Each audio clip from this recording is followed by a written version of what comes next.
تو میں نے آپ سے بتایا کہ یہ قدر جو ہے ایک تو اسی سے لفظ قدرت بنا ہے، اور نمبر دو اسی سے کسی شے کی قدر و قیمت، اور پھر اسی کے معنی ہے اندازہ مقرر کر دینا، کسی شے کا اندازہ مقرر کر دینا، یہ قدر ہے۔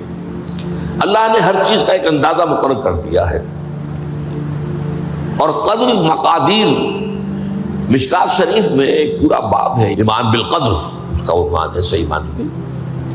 تو پہلی حدیث کیا ہے؟ مسلم شریف کی روایت ہے، عبداللہ ابن عمرو بن العاص رضی اللہ تعالی عنہما۔ حضرت عمرو بن العاص جو بڑے سرداران قریش میں سے تھے، بڑے سیاستدان تھے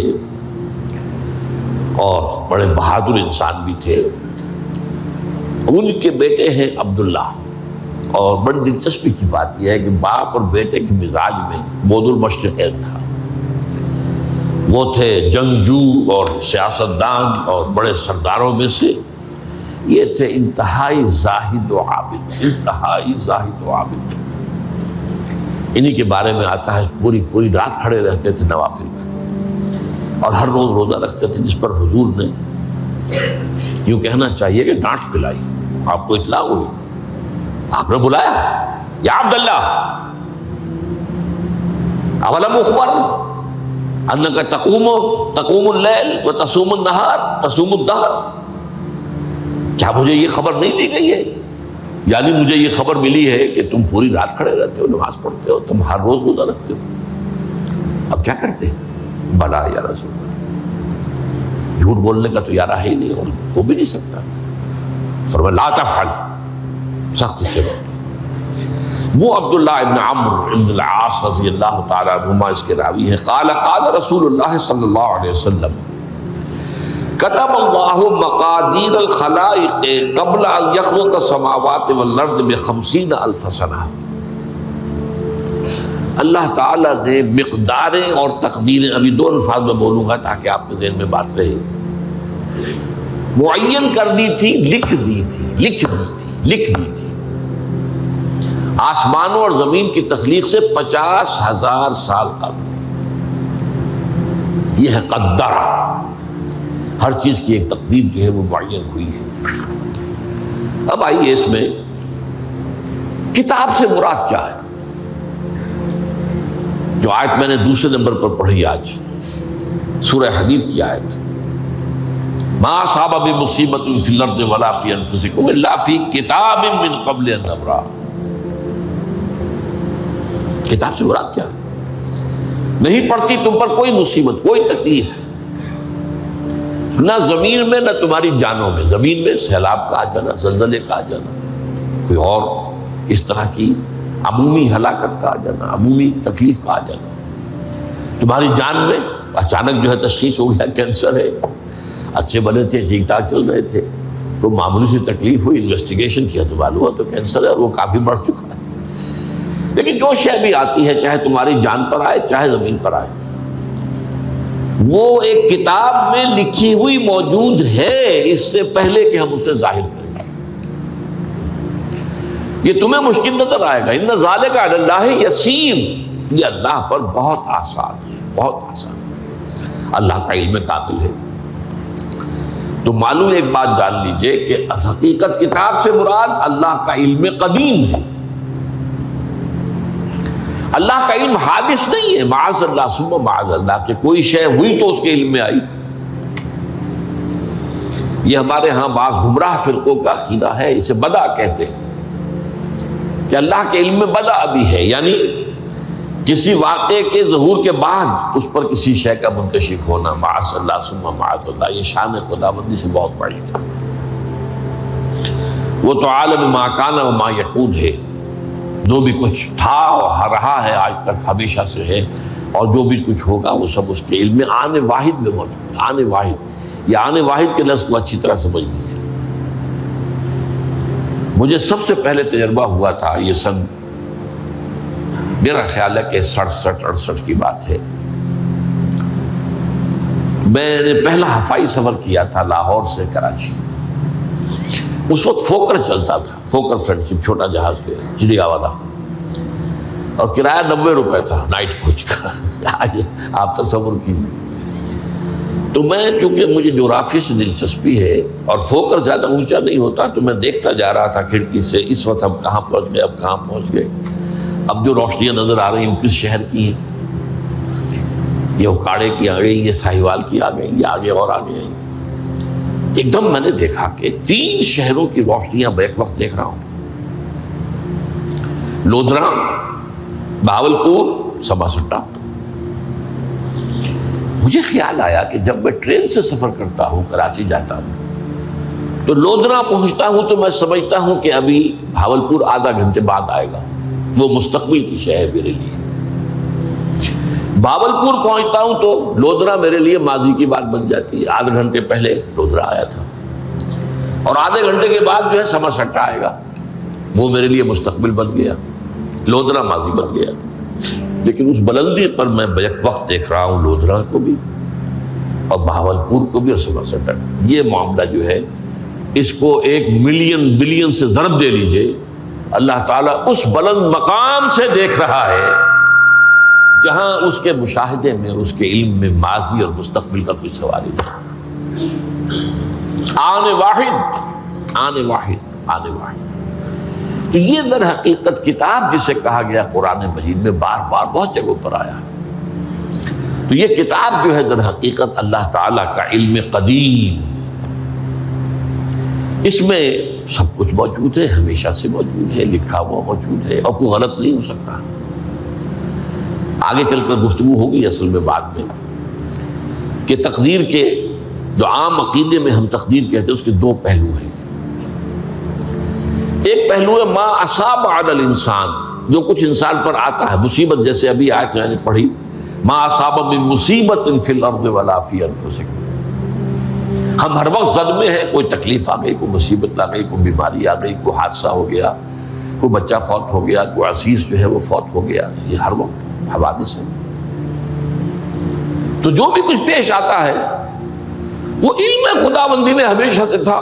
یہی وجہ ہے کہ ایک اور حدیث ہے ابن الدیلمی سے، لمبی حدیث ہے وہ، لیکن اس کے اندر جو آخری ٹکڑا ہے وَتَعْلَمَ، یعنی انسان کے نجات کے لیے لازم ہے کہ یہ بات بھی تم جان لو انما اصابک لم یکن لیخطئک وانما اخطاک لم یکن لیصیبک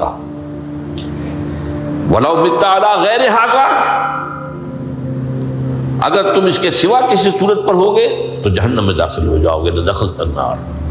یہ جان لو کہ جو چیز تم پر آئی وہ آنی ہی آنی تھی. دیکھیے ہوتا کیا ہے، کاش کہ میں اگر یوں کر لیتا تو یہ نہ ہوتا. بس یہی ایمان بالقدر کے منافی ہے. جو ہوا ہے وہ اللہ تعالیٰ کے ہاں تو پہلے سے طے تھا، ہونا ہی تھا.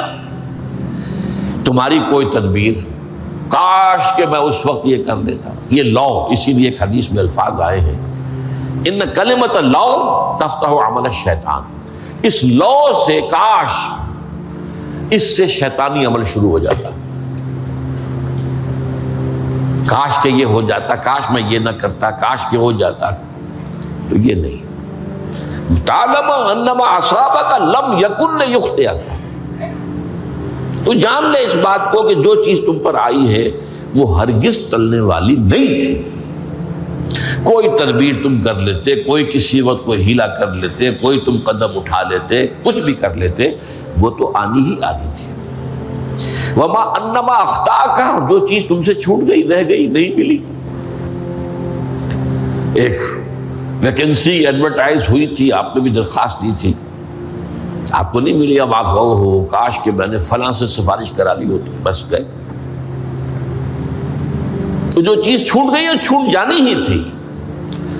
اس میں قطعاً جو ہے کوئی شکل، کوئی تدبیر، کوئی سفارش، کسی طرح کا کوئی بھی ہیلا، کوئی جو ہے اس پہ کارگر نہیں ہو سکتا تھا.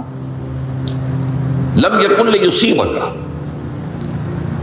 وبت علی غیر ذالک. اگر تو اس کے سوا کسی کیفیت پر تیری موت واقع ہوئی، اگر یہ یقین نہیں ہے، یہ ہے تقدیر کا وہ مفہوم کہ جس کا تعلق ہے علامہ اصاب الانسان، جو انسان کے اوپر وارد ہو رہا ہے، اس کے ضمن میں تقدیر کا مفہوم کیا ہے.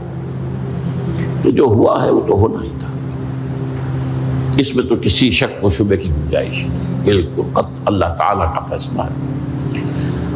البتہ در حقیقت ایک دوسرا پہلو ہے، ما یفعل الانسان، وہ جو انسان کرتا ہے۔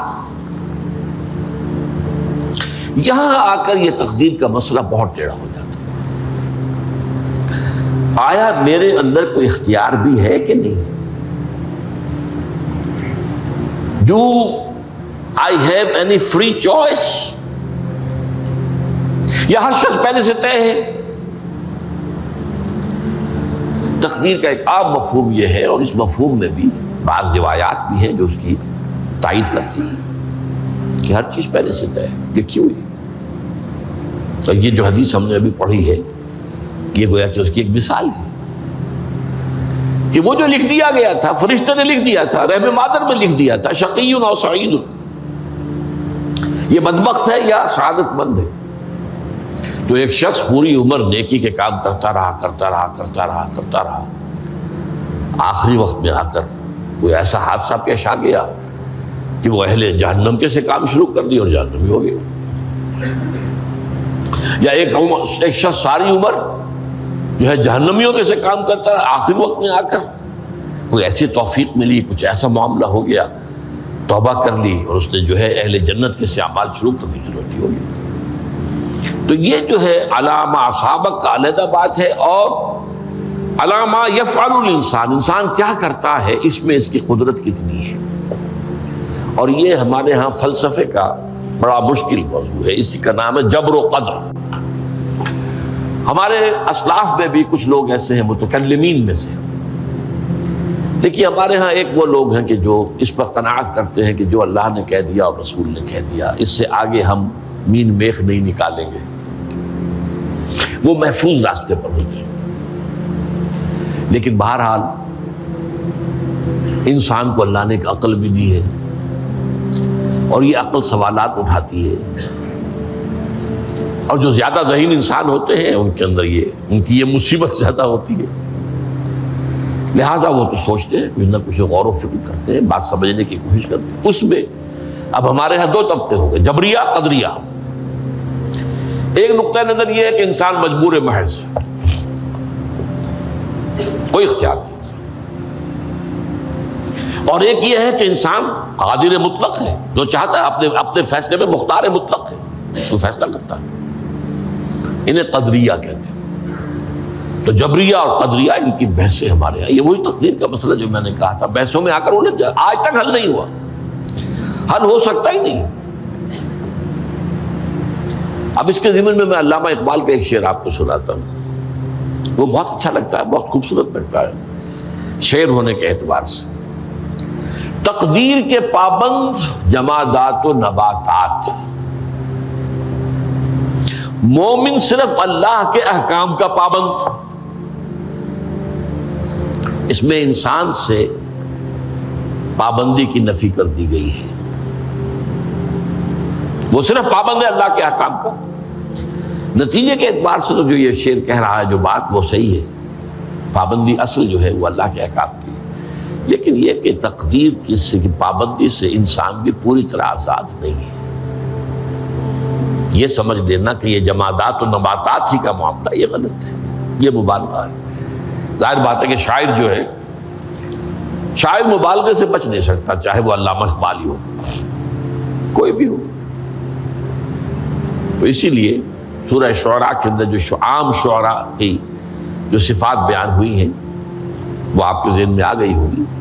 مبالغہ کرتے ہیں، فی کل واد یہیمون انہم یقولون ما لا یفعلون، وہ کہتے بھی وہ کچھ ہے جو کرتے نہیں ہیں، اور یہ بات تو علامہ اقبال پر بھی چشمہ ہوتی ہے۔ بہرحال یہ شعر ذرا پھر نوٹ کیجئے، تقدیر کے پابند جمادات و نباتات، مومن صرف اللہ کے احکام کا، کوئی بات صحیح نہیں ہے۔ انسان بہت سے اعتبارات سے مجبور ہے۔ سب سے پہلے جو ہے انسان کے اندر ایک تقدیر نوعی ہے، نوع انسان، چھوٹی سی چڑیا اڑتی پھرتی ہے، انسان نہیں اڑ سکتا۔ آپ نے ٹھیک ہے مشین ایجاد کر دی، جہاز ایجاد کر لیا، آپ دوڑ رہے ہیں 500 آدمی اور سینکڑوں من سامان لے کر جو ہے وہ جا رہا ہے، 747 ہو یا 757 ہو، یہ کر لیا ٹھیک ہے، خود نہیں اڑ سکتے۔ اب کیا کریں گے آپ؟ یہ تقدیر نوعی ہے، اسپیشیز، ہر اسپیشیز کے لیے اللہ نے ایک اندازہ مقرر کر دیا ہے، اس اندازے ہی میں رہے گا، اس سے باہر نہیں جا سکتا۔ پھر ایک تقدیر شخصی ہے۔ اب دیکھیے تقدیر شخصی کیا ہے؟ بعض اوصاف و صفات ہمیں وراثتاً ملتے ہیں، we have no choice۔ پہلے بھی یہ بات مانی جاتی تھی، آج جو ہے ذرا سائنٹیفک انداز میں ہم کہتے ہیں جینز میں چلا آ رہا ہے، وہ جینز کو کوئی بدل سکتا ہے؟ جو جینز بھی آپ کو ملے اپنے والدین کی طرف سے، وہ آپ کی شخصیت کا ظاہر بات ہے کہ فیصلہ کن طرز پر اس کو ڈھال دیتے ہیں۔ جینز ہے، پابندی ہے۔ نمبر 2 یہ کہ خاص طور پر جو گھر کا ابتدائی ماحول ہوتا ہے، ماں کی گود اور ابتدائی گہوارہ گھر کا، اس کے جو اثرات مرتسم ہو جاتے ہیں شخصیت کے اوپر، وہ بھی بڑے مستقل ہوتے ہیں، پختہ ہوتے ہیں۔ ان دونوں چیزوں کو ضرب دے لیجئے، hereditary factors multiplied by environmental factors, اس سے مل کر ایک شے تیار ہوتی ہے جس کو قرآن کہتا ہے شاکلہ۔ قُلْ كُلٌّ يَعْمَلُ عَلَىٰ شَاكِلَتِهِ فَرَبُّكُمْ أَعْلَمُ بِمَنْ هُوَ أَهْدَىٰ سَبِيلًا، سورہ بنی اسرائیل۔ شاکلہ کسے کہتے ہیں؟ شاکلہ شکل دینے والی شے۔ آپ کو لوہا ڈھالنا ہے، کوئی خاص پرزہ بنانا ہے، اس کا پہلے سانچہ بناتے ہیں ہم، لوہے کو پگھلا کے اس میں ڈالیں گے تو جیسا سانچہ ہوگا ویسا ہی لوہا جو ہے وہ شکل اختیار کرے، اسے شاکلہ کہتے ہیں۔ یہ شاکلہ جو ہے ہر انسان کا، اس سے باہر انسان نہیں جا سکتا، اس کے اندر سٹرگل ہوگی، اس کے اندر اس کی جد و جہد ہوگی، لیکن اس کا یہ مطلب نہیں ہے کہ اس کا کوئی فری چوائس ہے۔ فری چوائس ہے، لیکن وہ فری چوائس انہی حدود کے اندر کام کرے گا، اس سے باہر نہیں۔ اس بات کو مختلف احادیث میں حضور نے بہت خوبصورتی سے بیان کیا۔ ایک حدیث بڑی اہم ہے، بڑی اہم ہے، الناس کالمعادن، انسانوں کی مثال بھی معدنیات کیسی ہے۔ اب سونے کی معدنیات میں سے سونے کی جو اور ہے، اب پتہ نہیں اردو میں مجھے معلوم نہیں اور کا ترجمہ کیا کرتے ہیں عام طور پر، لیکن جانتے ہیں اور وہ کچی دھات جس سے کو صاف کر دیتے ہیں تو پھر وہ دھات جو ہے خالص شکل میں سامنے آ جاتی ہے۔ سونے کی اور سے سونا بنے گا، چاندی کی اور سے چاندی بنے گی، سونا تو نہیں بن سکتا، جتنا چاہے صاف کر لیں، وہ اور تو مستقل ہے۔ الناس کالمعادن خیارکم فی الجاہلیت خیارکم فی الاسلام، جو تم میں جاہلیت کے دور میں، پری اسلامک دور میں جو بہترین تھے، وہی اسلام میں آ کر بہترین ہوئے ہیں۔ وہ اور سونے کی تھی، وہ صاف ہو گئی ہے، اور سونا جو ہے وہ نکھر کر خالص سونا بن کر آ گیا ہے، اسلام نے صاف کر دیا۔ وہ چاندی کی اور تھی، اسلام نے اس کو صاف کر دیا ہے، وہ نکھر کر چمکتا ہوا جو ہے وہ چاندی بن گئی۔ لیکن یہ کہ اذا فقہوا، البتہ پھر اس میں ایک اضافہ کیا حضور نے، جبکہ ان کے اندر دین کا فہم داخل ہو جائے، تو یہ کہ جو بہترین پہلے تھے وہی بہترین اب ہوں گے۔ اسلام لانے سے پہلے بھی بہترین ابو بکر تھے، اسلام لانے کے بعد بھی بہترین ابو بکر۔ حضور پر وحی سے پہلے بھی بہترین خاتون خدیجۃ الکبریٰ تھی، ایمان لانے کے بعد بھی بہترین خاتون خدیجۃ الکبریٰ۔ اور دوسری حدیث سنیے، عن ابی الدرداء رضی اللہ تعالی عنہ قال بینما نحن عند رسول اللہ صلی اللہ علیہ وسلم